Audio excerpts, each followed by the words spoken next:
नमस्कार, मैं हूं आपका दोस्त, आपका होस्ट ध्रुदीप ठक्कर और स्वागत है आपका विदेशी पढ़ाई के रुझानों, तथ्यों और घटनाओं को कवर करने वाले बेहद ही खास कार्यक्रम वीकली न्यूज़ अपडेट में।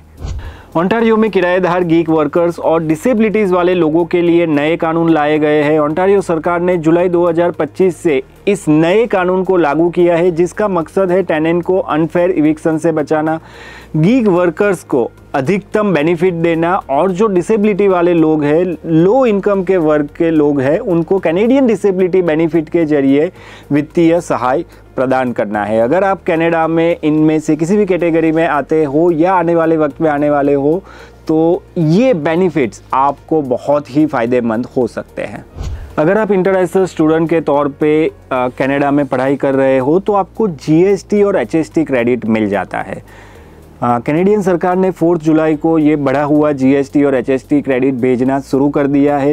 ये लाभ उन एलिजिबल कैंडिडेट को, न्यू कमर्स को, इंटरनेशनल स्टूडेंट्स को मिलने वाला है। कॉस्ट ऑफ लिविंग के बढ़ते, इन्फ्लेशन के बढ़ते ये क्रेडिट देने का गवर्नमेंट ने तय किया हुआ है। अगर हम बात करते हैं, अगर आप सिंगल मतलब एज ए इंटरनेशनल स्टूडेंट रह रहे हैं तो आपको 533 कैनेडियन डॉलर मिलेंगे। कपल के तौर पे रह रहे हैं तो 698 कैनेडियन डॉलर मिलेंगे और प्रत्येक बच्चे पर 184 कैनेडियन डॉलर अतिरिक्त आपको मिल सकते हैं।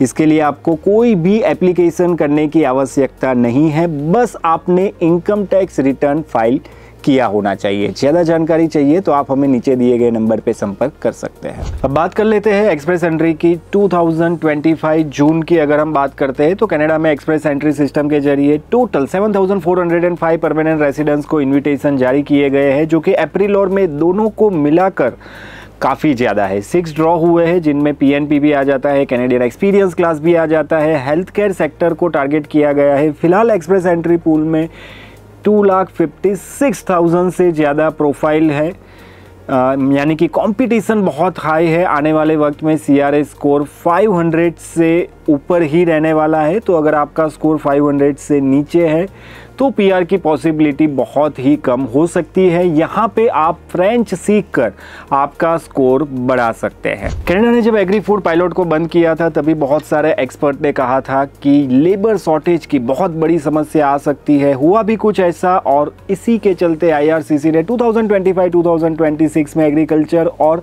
फिश प्रोसेसिंग सेक्टर के फॉरेन वर्कर्स के लिए एक नई वर्क स्ट्रीम की घोषणा कर दी है। ये स्ट्रीम सेक्टर स्पेसिफिक परमिट्स और कुछ पार्टनर कंट्रीज के साथ एग्रीमेंट के जरिए काम करेगी। इसका मेन उद्देश्य है कि जो ऑनगोइंग लेबर शॉर्टेज है उसको एड्रेस करना और जो एग्री फूड पायलट बंद हो चुका था उसकी जगह ये प्रोग्राम ले सकता है और उन क्षेत्रों में जो एग्रीकल्चर क्षेत्र में काम करने वाले थे, ऐसे फॉरेन वर्कर्स को कनाडा आने का एक नया अवसर इससे मिल सकता है। कनाडा को 2025 में केवल 1,24,000 नए इंटरनेशनल स्टूडेंट्स आने की उम्मीद है, जो पिछले साल की तुलना में 50% से भी कम है। इस समय टोटल स्टडी परमिट में से 60% सिर्फ और सिर्फ स्टडी परमिट एक्सटेंशन है, जो कि गवर्नमेंट के अनुमान से 3 गुना अधिक है। इसका मतलब है कि अभी अगर आप कनाडा जाना चाहते हैं और अगर आप आपकी वीज़ा की फाइल रखते हैं तो आपके वीज़ा आने के चांसेस कई गुना बढ़ जाते हैं। चाहे आप कनाडा पढ़ाई करने के लिए जा रहे हैं या फिर वर्क परमिट पे जा रहे हैं, आप को ओंटारियो में सबसे ज़्यादा अपॉर्चुनिटी मिल रही होती है और सबसे ज़्यादा फ्रॉड अगर हम वर्क वीज़ा की करते हैं तो वो ओंटारियो में ही होते थे। तो अभी ओंटारियो ने 1 जुलाई 2025 से OINP के तहत एक नया एम्प्लॉयर पोर्टल शुरू किया है, जिससे एम्प्लॉयर सीधा इंटरनेशनल टैलेंट के लिए जॉब ऑफर सबमिट कर सकते हैं। इस नए सिस्टम से रिक्रूटमेंट प्रक्रिया काफ़ी तेज होगी, ट्रांसपेरेंट होगी। अर्ली चाइल्डहुड एजुकेशन के लिए नियम को आसान किया गया है और इंटरव्यू की नई प्रक्रिया भी लागू हो गई है। इससे ओंटारियो को स्किल्ड वर्कर की कमी पूरी करने में काफ़ी हद तक मदद मिल सकती है। सबसे बड़ी खबर इंटरनेशनल स्टूडेंट्स के लिए, अगर आप कनाडा की एप्लीकेशन कर रहे हैं तो 1 सितंबर 2025 से इंटरनेशनल स्टूडेंट को कैनेडियन स्टडी परमिट के लिए 22,895 कैनेडियन डॉलर की लिविंग एक्सपेंस दिखानी होगी। पहले ये रकम 20,635 कैनेडियन डॉलर थी, चाहे जीआईसी की बात कर ले या अदर फाइनेंशियल प्रूफ की बात कर ले, हमें यही रकम दिखानी होती थी, लेकिन अभी ये राशि को बढ़ा दिया गया है और ये हो चुकी है 22,895 कैनेडियन डॉलर। ये लिविंग एक्सपेंस प्रूफ दिखाना होता है, ये आपके ही पैसे हैं और आपको वापस भी मिल जाते हैं, तो ज़्यादा टेंशन लेने की ज़रूरत नहीं है, लेकिन फाइनेंशियल प्रूफ के तौर पे आपको ये अतिरिक्त रकम दिखानी होगी। अगली खबर ओंटारियो से है। ओंटारियो अब OINP एप्लीकेशन को रिटर्न कर सकता है। 1 जुलाई 2025 से ओंटारियो का OINP प्रोग्राम अब एप्लीकेशन यानी कि नॉमिनेशन को रिटर्न कर सकता है। रिटर्न का कारण हो सकता है प्रोविंशियल लेबर मार्केट की ज़रूरतों से मिसमैच होना या फिर नॉमिनेशन स्पॉट की कमी। अगर आप रिटर्न करते हैं, एप्लीकेशन को रिटर्न किया जाता है, तो आपको रिफ़ंड भी मिल जाएगा। ये नीति लाने का मेन मकसद यही है कि जो जेन्युइन एप्लीकेंट से उनको प्राथमिकता दी जाए और सिस्टम को और भी ज़्यादा एफिशिएंट बनाया जाए। तो अभी अगर आप PR के लिए एप्लीकेशन कर रहे हैं तो आपको ये ध्यान में रखना होगा कि आपकी प्रोफाइल जो है वो लेबर मार्केट की जो रिक्वायरमेंट है उससे मैच होनी चाहिए। तो अब हम बात कर लेते हैं प्रोसेसिंग टाइम को लेकर। आपके हमेशा सवाल ये आते रहते हैं प्रोसेसिंग टाइम को लेकर। तो IRCC ने जुलाई 2025 के लिए प्रोसेसिंग टाइम जारी कर दिया है। सिटीजनशिप ग्रांट में अब 10 महीने लगते हैं। PR कार्ड के बारे में अगर हम बात करें तो वो 50 डेज़ का प्रोसेसिंग टाइम लग रहा है। इंडियन स्टूडेंट्स के लिए मेन जो होता है वो है हमारी स्टडी परमिट एप्लीकेशन, और ये वक्त कम होकर सिर्फ और सिर्फ 3 हफ्ते में आपको स्टडी परमिट मिल रही है। हालांकि अभी हमने देखा है कि 10-10, 11-11 दिन में भी वीज़ा आ रहे हैं।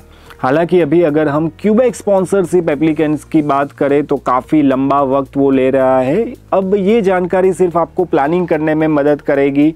ख़ास तौर पे अगर आप स्टूडेंट के तौर पे कर रहे हैं तो अभी वीज़ा भी आपको जल्दी मिल रहे हैं और वीज़ा की जो परसेंटेज है वो भी काफ़ी ज़्यादा इंक्रीज़ हो चुके हैं। तो अभी अगर आप कनाडा जाना चाहते हैं तो जल्दी से आप एप्लीकेशन कर दीजिए, हर तरीके से आपको फ़ायदा हो सकता है। देखिए, कनाडा में अगर आप PR कर रहे हैं या आप PR स्टेटस पे है तो आपको 730 डेज़ का रूल्स पता होना चाहिए। कनाडा की परमानेंट रेसिडेंसी बनाए रखने के लिए PR होल्डर्स को हर 5 साल में कम से कम 730 यानी कि 730 दिन कनाडा में रहना अनिवार्य है।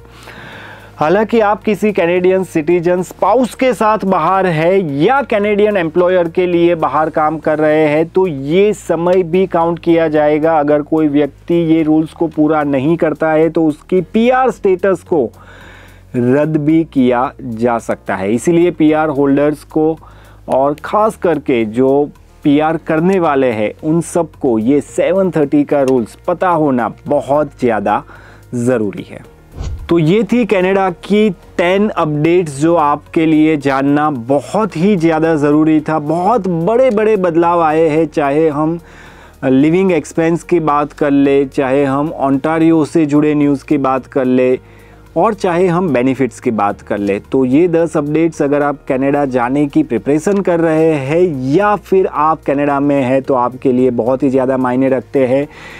ये वीडियो आप उन सभी लोगों के साथ शेयर कर दीजिए जो कनाडा जाने वाले हैं या जो कनाडा में ऑलरेडी है, जो कनाडा में PR है, उनको भी आपको ये वीडियो शेयर करना है ताकि अधिक से अधिक जानकारी उन्हें मिल पाए। और ऐसी ही जानकारी के लिए आप देखते रहिए कानन वीज़ा इनसाइट्स।